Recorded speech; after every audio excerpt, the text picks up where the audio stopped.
to make history. Like an echo in the forest, kind of echo I'll get to. Sumber dan media pembelajaran kelompok 1.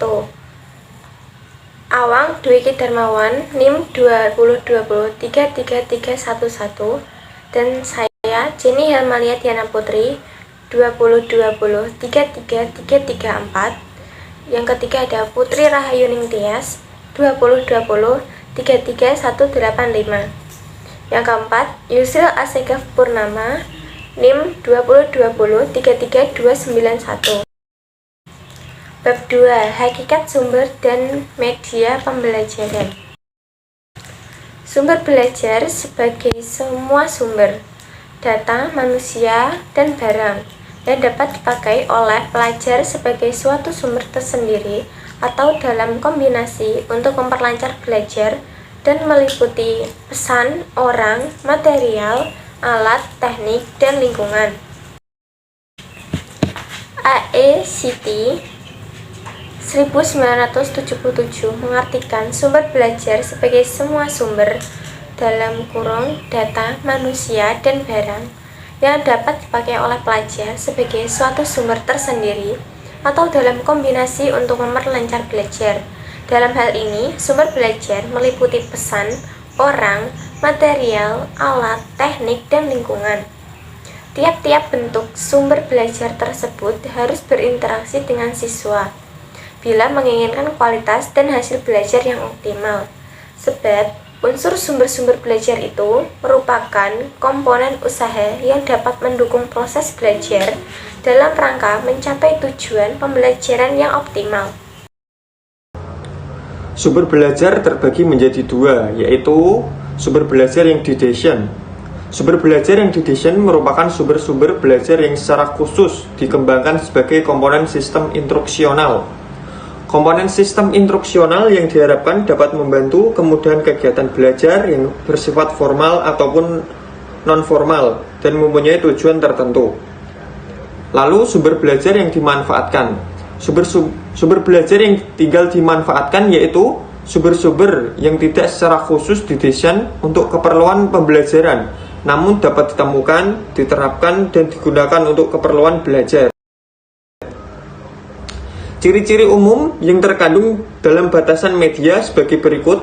Yang pertama, media pendidikan memiliki pengertian fisik atau hardware yang dapat dilihat, diraba, dan didengar dengan panca indera. Yang kedua, media pendidikan memiliki pengertian non-fisik atau software, yaitu kandungan pesan yang terdapat dalam perangkat hardware merupakan isi yang ingin disampaikan kepada siswa. Yang ketiga, penekanan media pendidikan terdapat pada visual dan video. Yang keempat, media pendidikan dapat diartikan sebagai alat bantu proses belajar. Yang kelima, media pendidikan digunakan dalam rangka komunikasi dan interaksi antar pendidik dan peserta didik. Yang terakhir, media pendidikan dapat digunakan secara massal. Media pendidikan yang digunakan dalam rangka komunikasi dan interaksi pendidik dan peserta didik dalam proses pembelajaran dapat dikatakan sebagai media pembelajaran. Media pembelajaran secara khusus dipergunakan dalam proses pembelajaran untuk mencapai tujuan atau kompetensi tertentu yang dirumuskan. Apakah kalian tahu apa itu media pembelajaran? Media berasal dari bahasa Latin, yaitu merupakan bentuk jamak dari medium secara harafiah berarti perantara atau pengantar. Asosiasi Teknologi dan Komunikasi Pendidikan sebagaimana dikutip Arif S. Sudiman tahun 2006 halaman 6 membatasi media sebagai segala bentuk dan saluran yang digunakan untuk menyalurkan pesan dan informasi. Ahmad Rohani tahun 1997 halaman 3 mendefinisikan media sebagai segala sesuatu yang dapat diindra yang berfungsi sebagai perantara atau sarana atau alat untuk proses komunikasi atau proses belajar mengajar. Pengertian media pendidikan dapat kita ambil kesimpulan bahwa media pendidik hakikatnya adalah perantara yang dipergunakan dalam proses pendidikan untuk mencapai tujuan pendidikan. Media pendidikan merupakan media komunikasi pendidikan, karena media pendidikan juga merupakan proses komunikasi.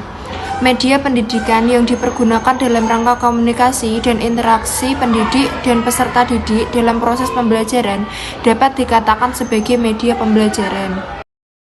Lesin Pollock dan Regilus dalam Azhar Arshad 2007-36 mengklasifikasi media ke dalam 5 kelompok, yaitu 1.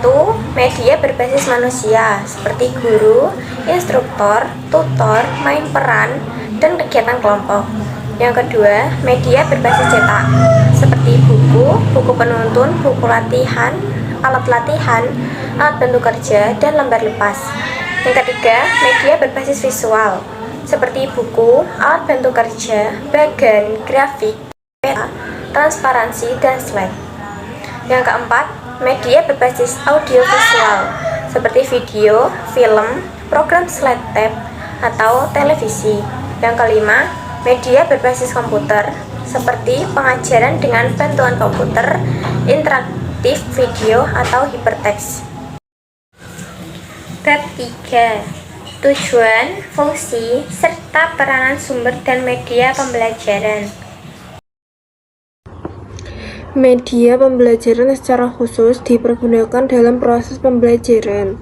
Tujuan media pembelajaran yaitu 1. Memudahkan dalam mengkomunikasikan maksud kegiatan belajar mengajar kepada siswa sehingga siswa dapat melakukan pembelajaran secara lebih mandiri. Yang kedua, memudahkan guru memilih dan menyusun bahan ajar. Yang ketiga, memudahkan guru menentukan kegiatan belajar dan media pembelajaran. Yang keempat, memudahkan guru mengadakan penilaian.